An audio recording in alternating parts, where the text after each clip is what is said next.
Siyabingelela kuma-Talent Broadcasting Corporation. Umnabase lo nonabe kuhle kuthangaza. Usitsha esihle sokudlela amasi nenyama. Amakhosi namakhosikazi. Hawu, umawela ke lona umwela soqo. Owela umfulu ugcwila uphindele. Namhlanje ke mthwakazi kaNdaba ngililethele intandokazi yezomculo uMantongande. Hawu semkantshubomvu phela lona ke uhlabela noma ngithi ushaya ngezinga eliphezulu umculo. Lapho engaqala ukumuzwa khona madoda ngajayiva bahleka abantu kwakufiwa ma. Siyakwamukela Mantongande kuma-Talent Broadcasting Corporation. Ngiyabonga kakhulu salibonani balaleli lilaleleni uMantongande uMamthembu ozithembayo omthandayo uJesu nje ukuzithemba nje ikutsho nje kodwa siyini ngaphandle kwenkosi uJesu. Kakhulu. Namhlanje ke sifisa ukuthi ngempela sikwazi. Sisukele ekuqaleni sesiyofika lapho esifika khona.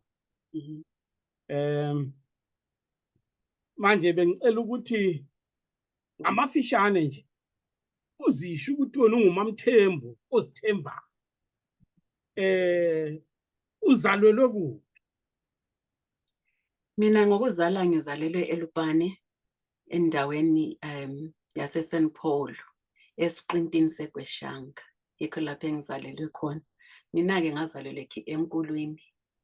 Emkulwini ugogo wami owabelethisa umama wami. Mina ngumntaka gogo. No, kuhle kakhulu.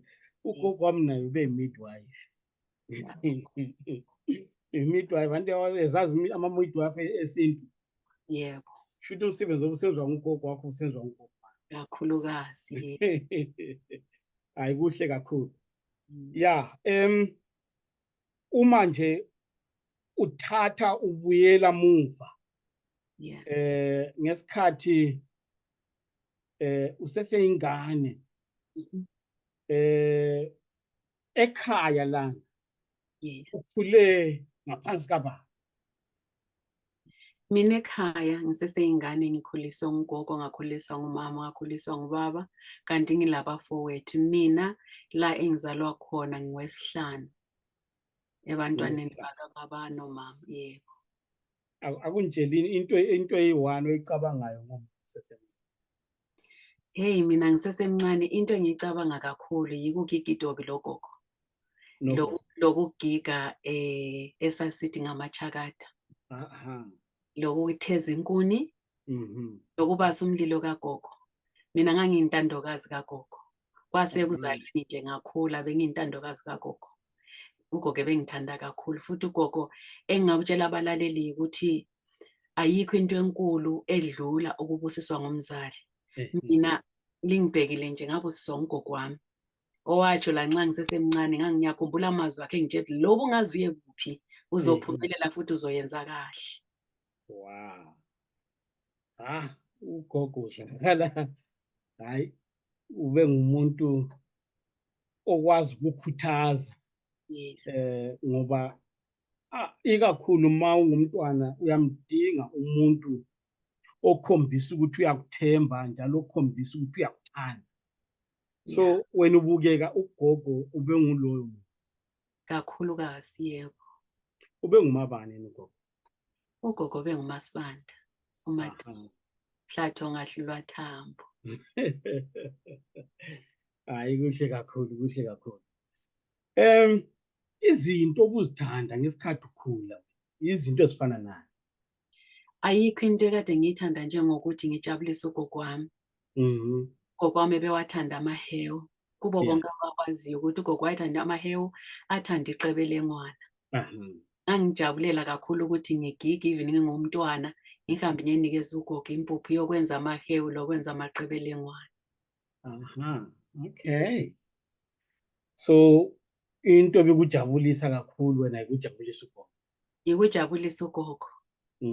Phezu kwakho konke into eyayikimi ukuthi ngangingulwana umntwana ongathandi ukuba sesiphithiphithi, kodwa-ke mina injabulo yami yayingugogo lokuhlabela. Okay. So lento yokuhlabela iqale vele usesemncane. Iqiniso yikuthi indlela eyaqala ngayo indaba yokuhlabela ukuthi kolunye usuku ngokucabanga kwami, ngokuthanda ukuhlabela, kwaze kwathi lapha ngilele ngahlabela, ugogo wami yangivusa uthi, hey, wawubanga umsindo phakathi kobusuku, kwenzakalani? Ngiyavuka ngithi, hawu, kanti kutheni? Bathi, kunini uhlabela, siyazama ukulala. Angilele kodwa gogo, kodwa-ke kanti-ke cha, bengihlabela lapho ngilele. Yeah. Wow. No. That's profound. That's profound. Yeah. Wabona uhlabela ulele ukuthi into esegazini kuwena. Isegazini, kanti ngokukholwa ngiyakunanzelela ukuthi yilo lolu bizo lwami. Yeah. Ukanti-ke ngingavele ngithule nje, ngizwa sengani kukhona okungaphelelanga kimina. Kodwa-ke phela njengabantwana bonke lese abangamantombazana uma bekhula, zikhona izinto abazithandayo, maybe izinto ezifana nemidlalo nezinye nje izinto ezithandwa ngamantombazana. Wena ubumi kanjani kulokho? Mina bengithanda nje kancane ukudlala ugwini. Idlala uwuru singabantwana ngaleso sikhathi thina sikhula. Kodwa isikhathi esiningi-ke bengivele ngumntwana lo bengajabuleli nje indaba yokuthi usungene emizini yabantu, usungumntwana wemizini yabantu, kodwa besijabulela ukuhlala ekhaya. Uma ekhaya ebevele ngumuntu oluphathayo uswazi. Nxa suhambe wahlala komakhelwane ilanga lisitshone, bengintombazana nje ehlala ekhaya. Okay. So uthe belibangaki ama-siblings? Ngokuzalwa singu-8. 8. Yes. Wesingaki? Mina ngwesihlanu. Ngwesihlanu. Yebo. That's surprising. Nami si-8 kodwa ngwesihlanu.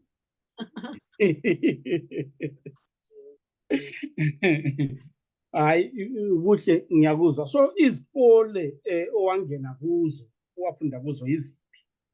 Mina ngafunda ePhunyuka, ngafunda eMandlethu, kanti-ke ngayafunda eNtumbane.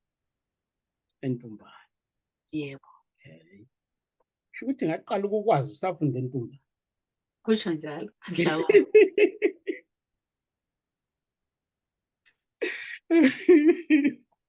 Hayi, kuhle kakhulu.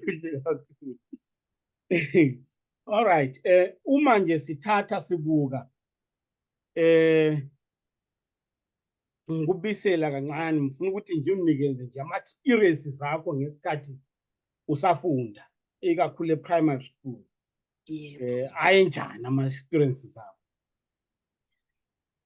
Hey, e-primary school ekufundeni kwami, ama-experiences ami ngangivele ngisaziwa nje ukuthi umntwana lo uthanda ukucula nje. Uyakuthanda ukuhlabela and ngangikuthanda nje ukubonakala ngisenza lokho. Kukanti futhi esikolweni ngangingena lapha kumakhwaya lawa awesikolweni akucula. Ngangisaziwa nje ukuthanda lokho. Kodwa-ke ngangingayithandi i-traditional dance. Ngoba yikho lapho wawungeke ungithole khona, kodwa wawungangithole emakwayeni esikolweni. Emakwayeni esikoleni. Yes. Okay. All right. Ngesikhathi ususesikoleni, I mean secondary school. Yebo. Did you have friends? What did you do secondary school? I did have friends like every child, but not many.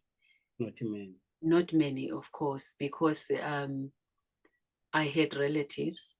I had my cousins. I had my cousins' children that I used to go to school with. And those were my best friends, as I may say. Yes. Yeah. Yes. So uma ungabheka from a primary school to a secondary school. Yeah. Singabantu siyahamba sidibane nezinto ezinzima, siyahamba sidibane nezinto ezimnandi. Yeah. Unganginikeza maybe izibonelo zezinto ewasithola kuyikuthi kuwe zinzima, ezinye wathola ukuthi zimnandi, kungaba yini? Ngizeza umntwana wesikolo into yaba buhlungu kimi yikusuka kukagogo wami ngoba wasuka ekhaya wahamba wahlala endaweni esebhinga lapho omncane wami wayehlala khona, wahamba nogogo wami. Umama wami wasegula Yeah. ekhaya, kwasokudinga ukuthi ngiphume esikolweni ngihlale isikhatshana ekhaya ngoba kulabantfowethu abancane kulami, kwasokumele ngihlale lawo. Okay. Yikho lawo ma-challenges engahlangana lawo ngisesengumntwana. Kodwa-ke ngomusa kaNkulunkulu ekusileni kamama wami ngaphindela esikolweni, ngafunda futhi njalo, ngenza kahle.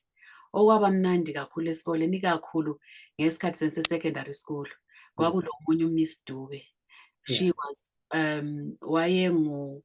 ngumncedisi kamphathisikolo. Wayengithanda kakhulu. Ngiyakhumbula Wayekuthandela isibongo. kungenzeka ukuthi wayengithandela isibongo, kodwa-ke phezu kwakho konke wayethanda indlela engangiziphatha ngayo njalo lokuthi ngangicula esikolweni. Okay. So ubuvela usazakala njengomuntu oziphethe ngohlobo oluthile. Bengihleka futhi abanye abantwana besikolo bezama ukuthi bangi-criticize ngalokho engangikwenza. Into engayijabulela kolunye usuku ukuthi isikolo sonke siphanitshela ukuthi bebehleka ngesikhathi ngicula lapha ku-assembly. Angisoze ngafa ngawukhohlwa lokho ngoba uMr. wami wangibamba ngesandla, wahamba nami wathi bonke bazaphanishwa ngoba bakhulume kabi ngoSima. Okay. Yeah. All right. Uma ukhula esikhathini esiningi kunezinto umuntu asuke azifise ukuthi ngabe engakhula azenze. Wena yini okuyifisa? Isifiso zami zonke zafezeka. Zafezeka zonke. Ngafisa ukuthi ngibe ngumongikazi, la manje nginguye. Ngafisa ukuthi ngicule bangizwe ekuma-radio, bangizwe la kuma-television. Izifiso zami sezifezekile zonke. Wow. Yeah. That's beautiful. That's beautiful. So our dreams can come true. Okay. I know kuhle. Angizange ngasho ukuthi uzintroduce njalo usho ukuthi igama lelithi Mantongande livelaphi, liqhamuka? Mina nguMantongande kwasekuzalweni ngoba isithakazelo sakoDube leso. Isithakazelo sakoDube leso. Mina ngazi umthembo. Hayi. Wazeza kini. Idube limthende. Yebo, it's love. Okay. So isithakazelo. Isithakazelo ukuthi Mantongande. So what decide ukuthi ungene ngesithakazelo sakho emculweni? Kwathi sokufika isikhathi sokuthi sengirekhodile sekumele i-album liphume. Engangincedisana la bangibuza ukuthi uzabizwa ukuthi wengubani. Yeah. Ngase ngiloba phansi amagama. Ngafaka uMamthembo, ngafaka uMantongande, obviously uMankala, kodwa kangafuni. Ngafaka uMantongande, but yabona-ke leli izwakala kahle, lami ngalithanda ngoba ngivele ngikhule ekhaya ugogo engibiza Mantongande. Okay. Yebo. Yeah. Mina ngangingakaze ngilizwe kodwa ngathi ngilibone leli gama ngalithanda. Yebo. Mantongande. Ngumama wentonga ende. Yebo. Echaya kude. Yeah, uvele uchawu sesele. Yebo. Yeah. Hayi, no kuhle kakhulu. Ngibone ngathi in terms of i-background yakho siyayizwa. Ngoba esikhathini esiningi i-background yomuntu yiyo emenza abe yilokho abayikhona uma sekhulile. That's why it is very important ukuthi abantu bekwazi. Ngalo umuntu uma esazi i-background yakho unelungelo ukuthi ethi uyakwazi. Yeah. So umculo wasuqala nini kahle? Selokhu ngishilo ukuthi ngikhule ngivele ngicula. ekhaya, esikoleni, kanti-ke lasenkonzweni. Ngithe sengilapha enkonzweni abantu abaningi ekade ngikhonza labo bathi ucula kwakho lokho kumele ukuthi ngabe nje uyahamba irekhoda. Bangikhuthaza kwaze kwafika-ke ukuthi ngo-2007 ngase ngiyarekhoda my first album. So uqala ukurekhoda ngo-2007. Yebo. I-first album yakho ibisithi Ngihamba ngegunya. ngihamba ngegunya yi-first. I-first Jesus is my rock. Jesus is my rock. Unama-album amangaka? Ngiyabona ukuthi wakhangele. Behold. Ngiwakhangele kodwa Ngiyabona ukuthi wakhangele. Mina mnikazi asengiphambanisa. Behold the Lamb of God. Ngiyoqala. Ngihamba ngegunya. Ngiyesibili.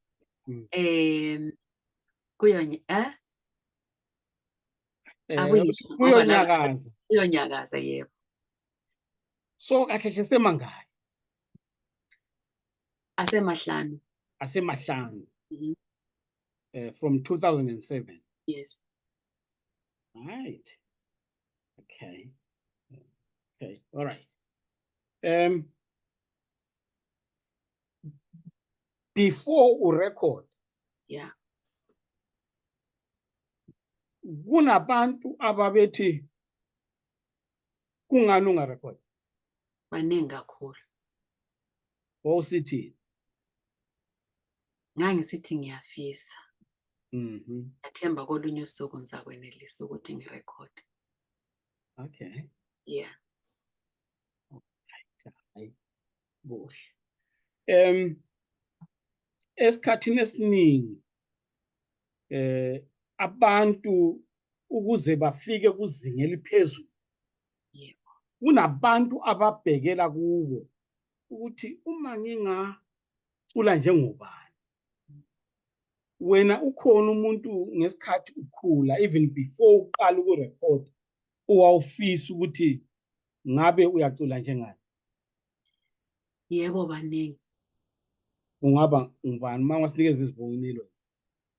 uRebecca Malope. Ngibheka. Osipho Makhabane angibabheka ngibathande. I-Joyous Celebration angiyibheka. Kanti phezu kwakho konke ngangijabulela nje ukubona uBenjamin Dube.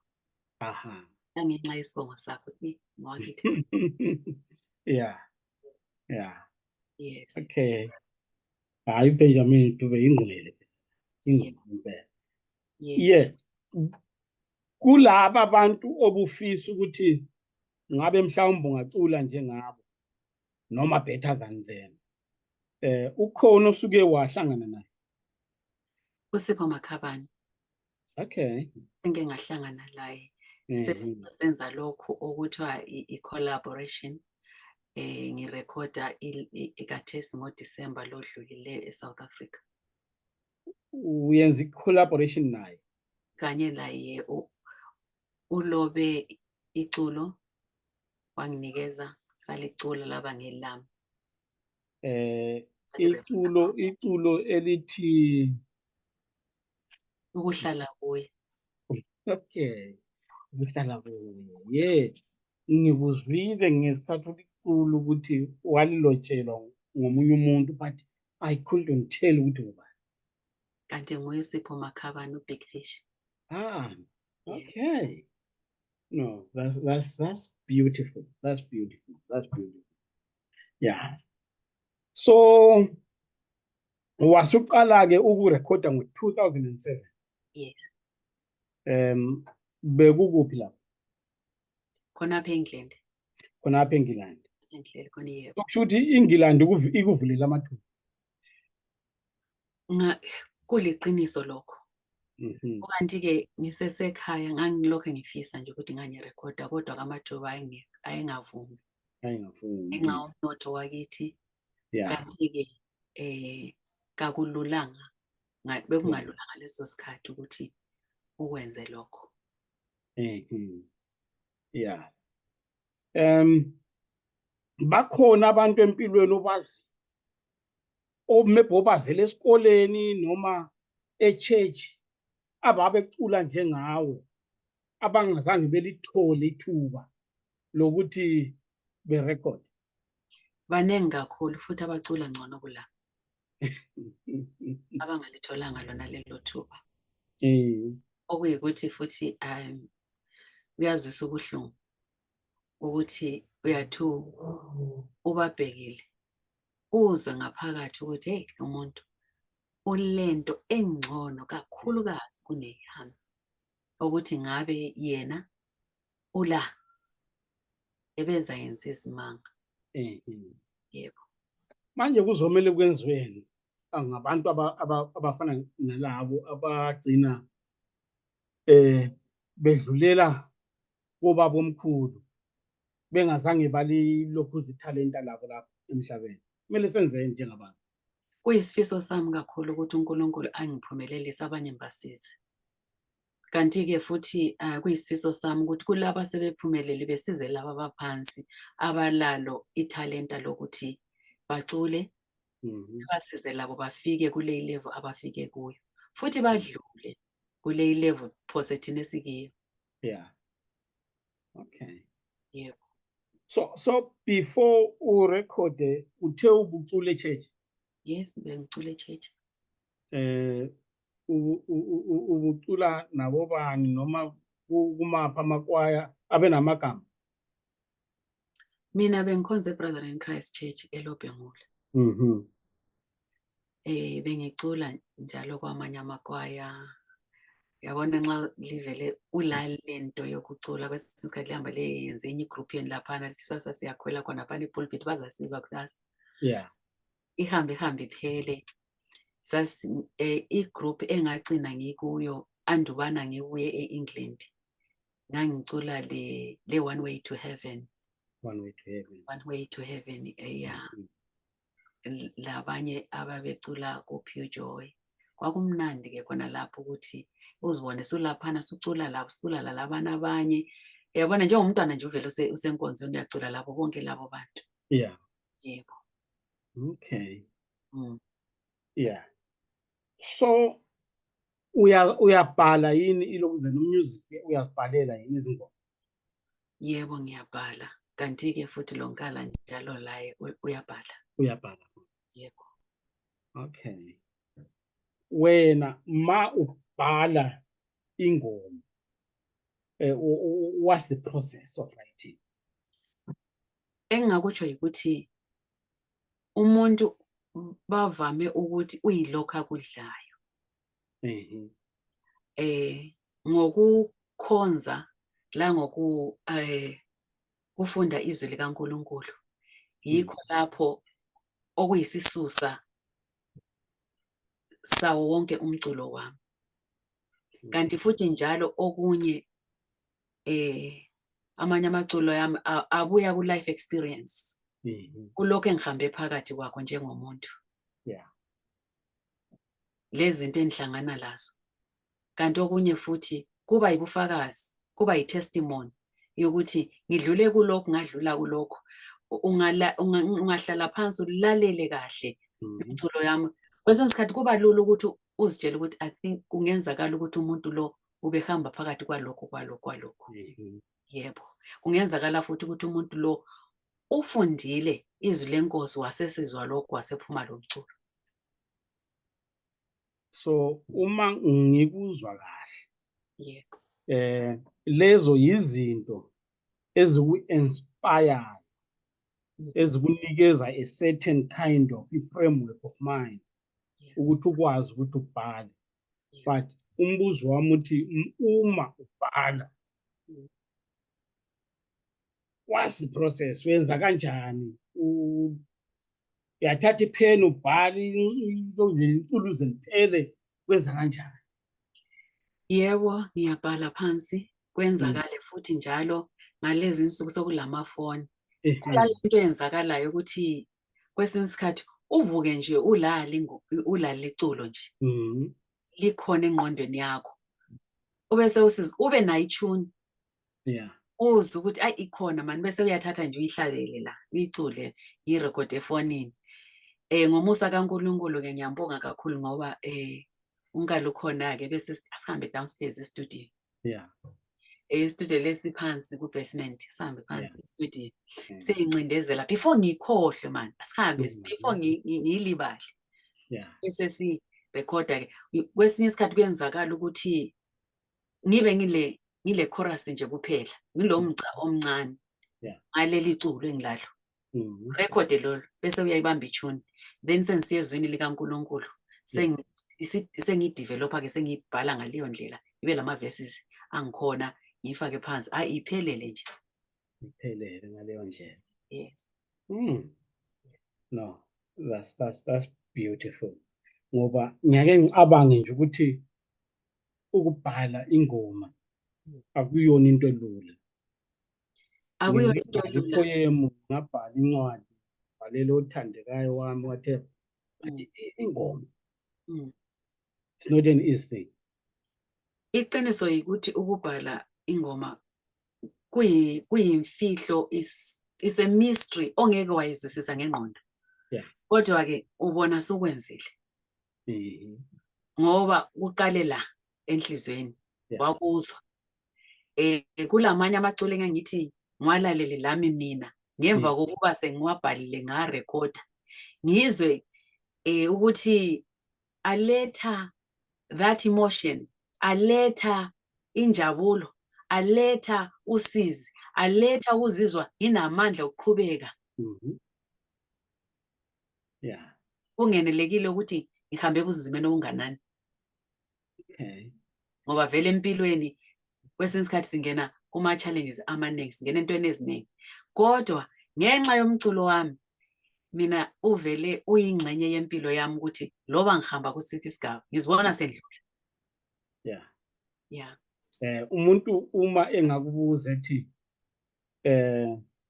kungani ungabhali ama secular songs, lingathini? Yeah. Kulula ukuphendula. Selokho ngitshela ukuthi umuntu yilokho akudlayo. Akudlayo. Yes. Ngoba vele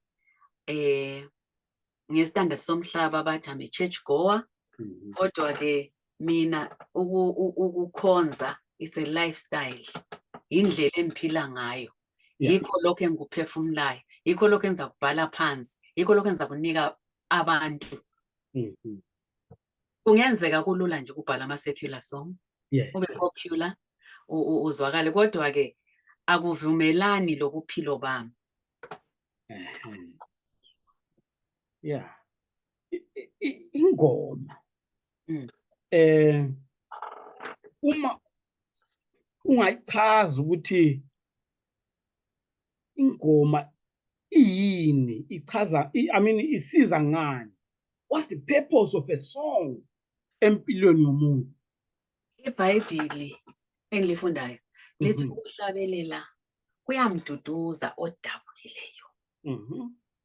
Ukuhlabelela ngamanye amazwi kwenza jabule lo ophakathi kwensizi. Ingabe engekho phakathi kwensizi uba indlela yokuzichaza ukuthi ngijabule kanganani, ngabe ngidabuke kanganani. Lapho esivela khona thina njengabantu abamnyama eAfrika. Masijabulile siyahlabela. Nxa sikhala siyahlabela. Akufani la kwezinye indawo ukuthi ngangithi ngifika kwesinye isikhathi uyabona ukuhlabela because into leyo yokucula ikuwe. Uyazizwela ngaphakathi ukuthi ayi you know kahle uzwe nje indumiso ivela ukuthi umdumise uNkulunkulu ngokuhlabela. So ubhizi ulapha esibedlela uyahle bekuzwe uhlabela. Oh, are you happy today? You know, indlela yabo. Kodwa ke thina lapha esivela khona. Ngabe siyakhala. Ngabe sidabule. Indlela yokuzichaza ukuthi thina sisesimeni bani. Sile yikho ufumana ukuthi zikhona abantu abazicula bekhala ezosizi, zikhona bejabule nje. Kanti even kuma secular songs lazo zikhona ezinjalo. Yabona, then khona okade likutsho ukuthi omunye umuntu engabhala ipoem abhale ngesithandwa sakhe. La khona abo bakhona umuntu acule nje ngomuntu akamthandayo. Yebo. Uma ubhala, do you ever think ngokuthi omunye umuntu izomphatha kanjani lengoma? Yeah, kuyenzakala lokho. Mhm. Angithi kathesi iqiniso likhona. Mm. Nxa ngingathi lokho ngeke ngikucabange, ngiyabe ngingatsho iqiniso. Mhm. Njengomculi Yeah. egospel, Mhm. kulesikhangelelo esithile kubantu engicula phambi kwabo. Yeah. Kwenza ukuthi ucubungule lento ezaphuma uyinika abantu ukuthi bayilalele. Yeah. Ngoba vele labo belalele bayaqhubeka futhi bacubungula okwedlula wena uyicubungile. Mhm. Yebo.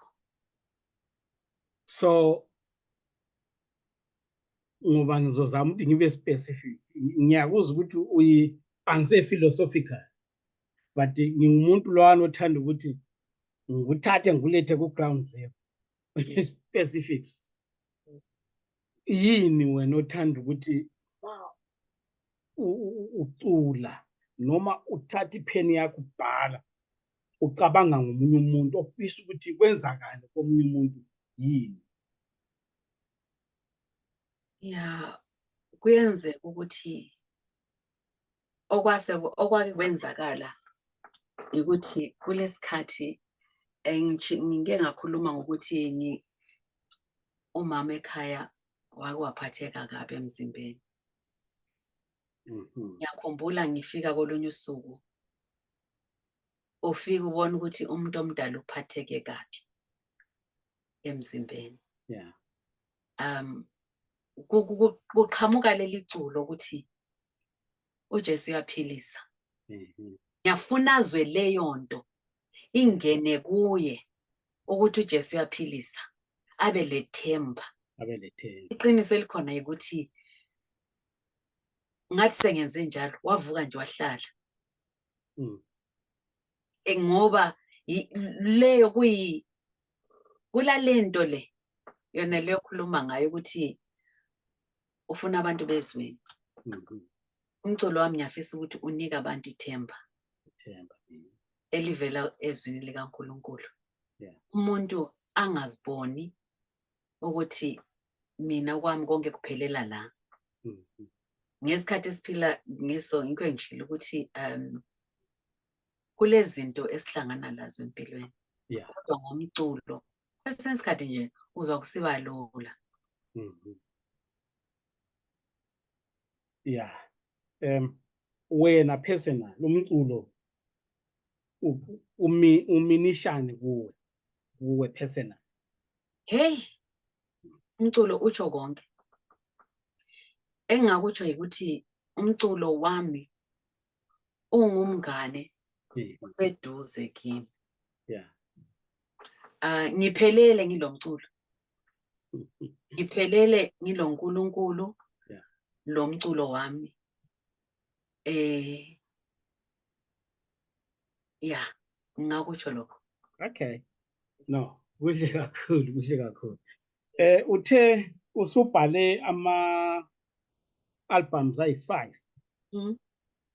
I know ukuthi i-question le abantu banokwebuza Yeah. kodwa ke bathi unfair.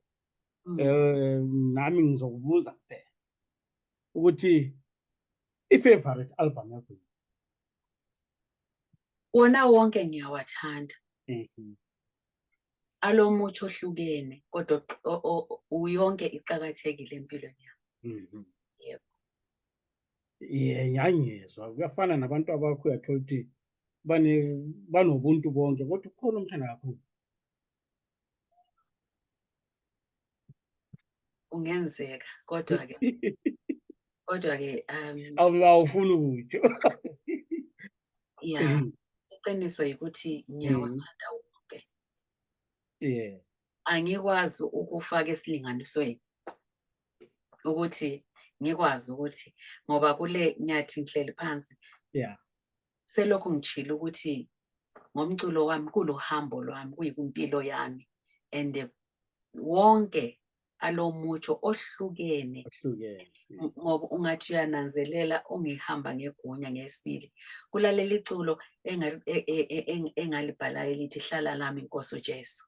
ngaze ngafika kulomgca othi ngizoyilandisa indaba yakho ngoba ungiphile amazwi. Yabona? Yeah. Ngithi ngiyilalele nje ngithi kanti vele ngangisithi la. Yeah. Yes. Hayi mbona sukhulumile ukuthi uthanda.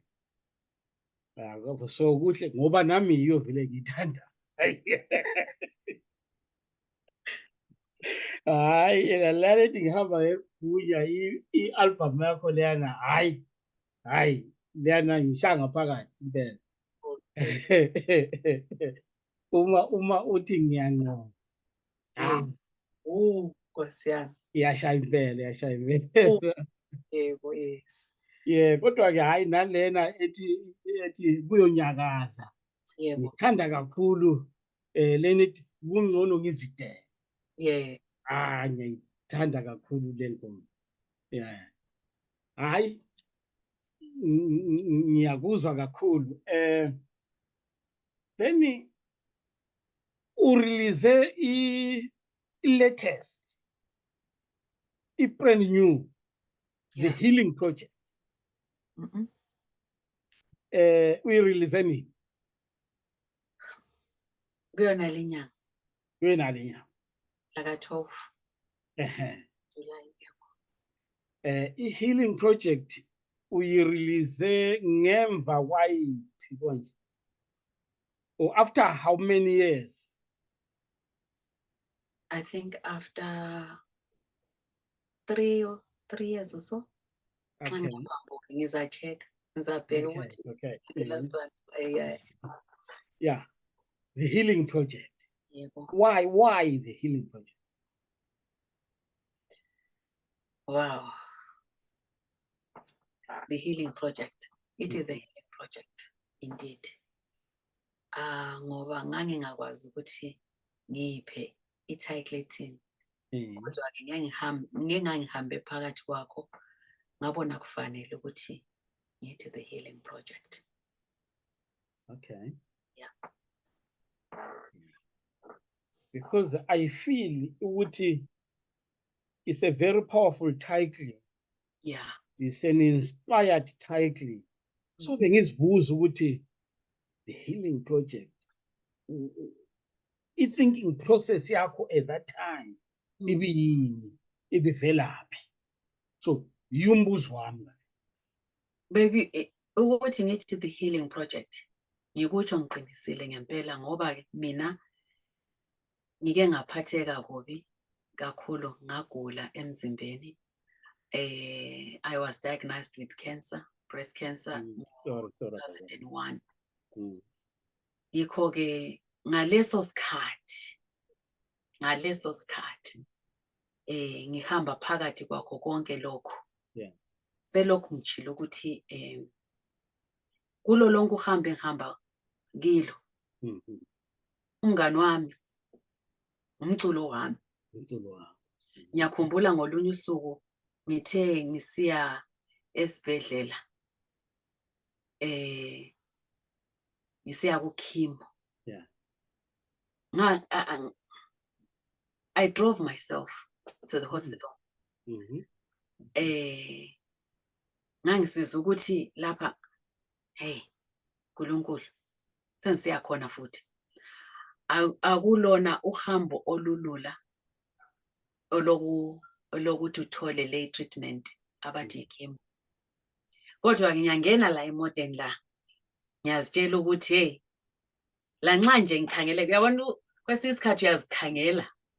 Uzikhangele esibukweni. Yeah. Kanti senginje, madoda, hayi ekela ngiqhubeke ngihambe.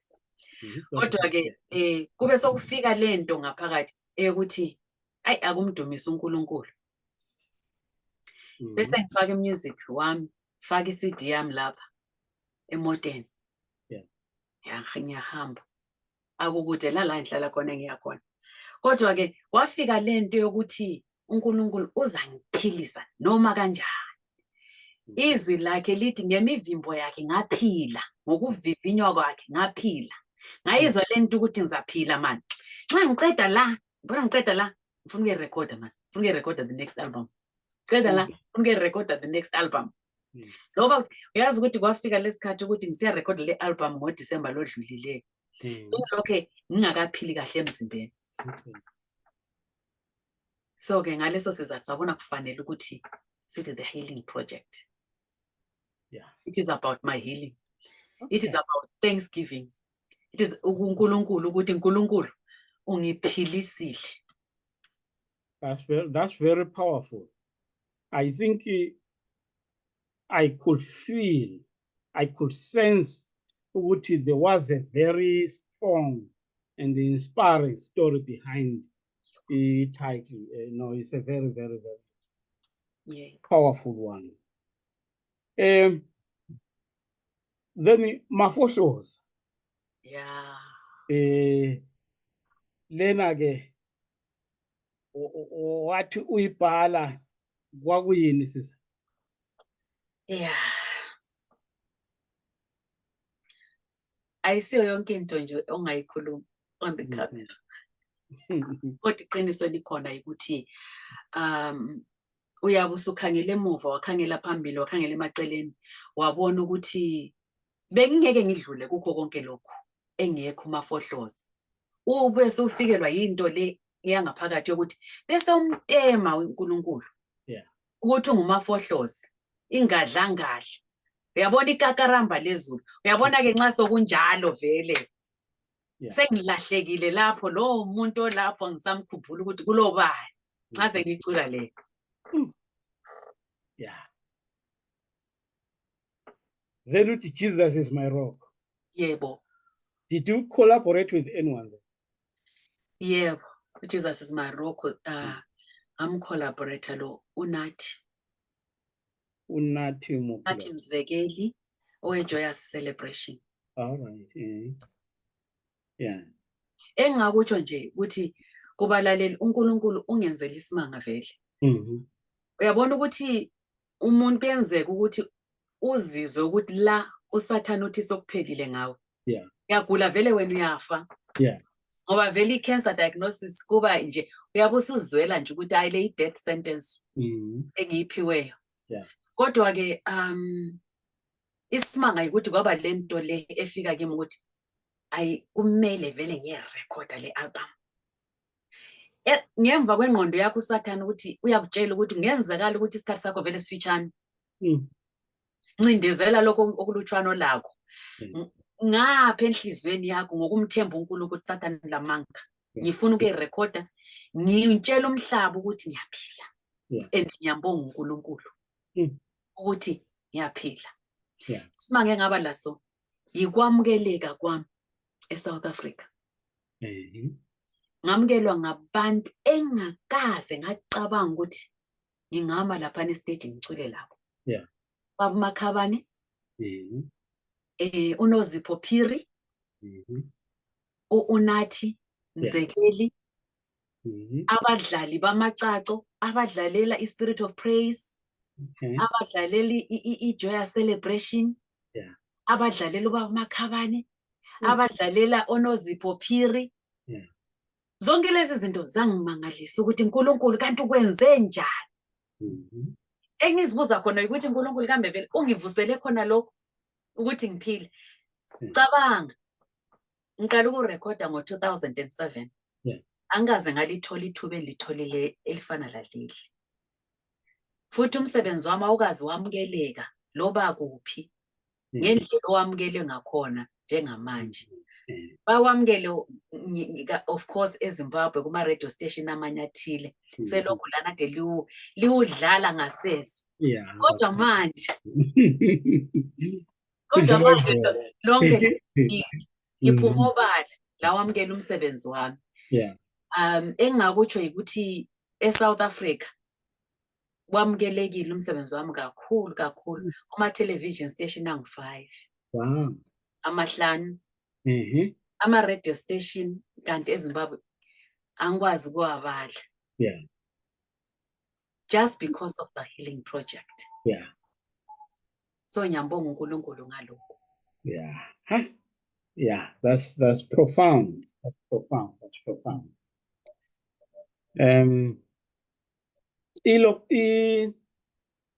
ama-backing vocals Yeah. or vocalists kule healing project bekungobani? Yeah. Bekungu Eric Moyo waseZimbabwe. Ngokusweleka kwenhlanhla ke 2 weeks after the recording wasishiya. Yebo. Ubecula le Joyous Celebration. Yebo. Unathi Mzekeli la ukade a backing vocalist. Musa labela le Spirit of Praise kanti le Joyous Celebration. Angazi lokho ke osokufika lapha sokuyekweni. Kodwa liyangibona? Yeah, uyabonakala. Everything, kimi ngapha everything is okay. Okay. And the voice yakho lokho engizwa ngiyakubona, so everything is okay. Lonsami Young la ube khona lapho. Kanti lo Sethu bonke laba ngabase South Africa. Okay. Ngaphandle kuka Eric Moyo owakithi eZimbabwe. Yeah. All right. Yeah. Uyabona even ama backing vocals akho akudala be good, but ngidlalela lena man ngizwe ukuthi no, there is something different compared to like ilokhuzela ngihamba ngegunya. Yes. Yeah. Kungihamba ngegunya I recorded my own. I recorded it on my own. Ngangizibheka njalo futhi ngiphinde. Wawuzibheka? Yebo. Yebo. Okay. Yeah. No, it's good. Give me njengoba ngutshela ukuthi favorite album yami yiyo ngihamba. Yeah. But of course ama backing vocals lana ngazwe ngenye indlela. Ngiyabonga kakhulu. So different. Yes. Yeah. Kule ngoma lapha I'm realizing ukuthi in most of your albums, yeah, you love to include ilokhuzeni, sort of reggae music. Yebo. What's the story? Ngivele ngikhule ngithanda kakhulu. Okay. Uyabona ukuthi la ngaphandle kokuthi uLucky Dube ebecula ingoma ezingasizo zesiKristu. Yeah. I think kulalaya into in us njengabantu bakoDube ukuthi as long as lo muntu engwakoDube we identify ourselves with him. So uyabona ukuthi la nxa ungumKristu wawuzizwa nje suyilalelile ingoma. Hey kodwa ubhuti lo Nkosi yami. Yeah. Hey, nawe uyabuya manje ecawe manje. Sizocula laye manje. Hey, into yakhe emnandi. Yeah. Indlela uNkulunkulu amnike ngakhona izwi. Yeah. Ngoba uyabusa uyithi ukuthi hey linto le manje kuthi nga umuntu lo uba khona la. And kungenzeka futhi ukuthi kulelinye ilanga engaye ngathi ngangibala something. Ngahlangana lokuthi kudala abantu besaphathwa kabi. Yeah. Umuntu omnyama esaphathwa kubi. Yeah. Reggae music. Yiyababeyicula, that, you know, kwesinye isikhathi izinto ezinjalo uzithola nje lawe somehow subconsciously usu-identifya lazo. Kodwa ke reggae music ngiyayithanda. Ngiyayithanda beat lana, ngiyayithanda kakhulu. Kakhulu, hayi kuhle kakhulu, hayi nami ngumculo enguthandayo kakhulu. So ngithi mangilalela ngizwa reggae music. Like, oh, okay. And then I thought, there is something here. Okay, no, it's a beautiful song. Love of God. You know, it's a beautiful song. A very beautiful song. So kule album yakho le The Healing Project. Yeah. What was the process of writing the whole thing? The process is like the same. Kwesinye isikhathi ngakutshela ukuthi amanye amaculo azange alotshwe phansi. Kubuya phela sihlabela sijikela kwabanye. Ifundeni khona ngapho. Yeah. Yes. Okay. Kodwa ke ukuzifaka ndawonye kwathatha isikhathi sokuthi uhlale phansi ukuthi does it fit to my current situation? Yebo. Kuyisikhathi lesi ngifuna uNkulunkulu angiphilise emzimbeni, angiphilise emoyeni, kanti futhi njengabaculi ikakhulu abaculi beZimbabwe abegospel siseselesifiso sokuthi uNkulunkulu asiphilise emoyeni wethu ngokulahlekelwa umfowethu uEric Moyo. Okay. So i-album le ukuthi ngithi The Healing Project. Yeah. Icover konke, iyasibekela konke esihamba phakathi kwakho. Mina njengomuntu odlule ekuguleni. Yeah. Kanti futhi njengabaculi silahlekelwe umfowethu uEric. Healing Project. Sibona kuyi-Healing Project. Okumele ukuthi yeah. Kuneculo engilithandileyo lana hayi ngiwathandile amaningi kakhulu wonke ngiyawathanda. Lena elithi ngubani obengavi. Yeah. Maskandi. Ngano Maskandi impela. Yebo.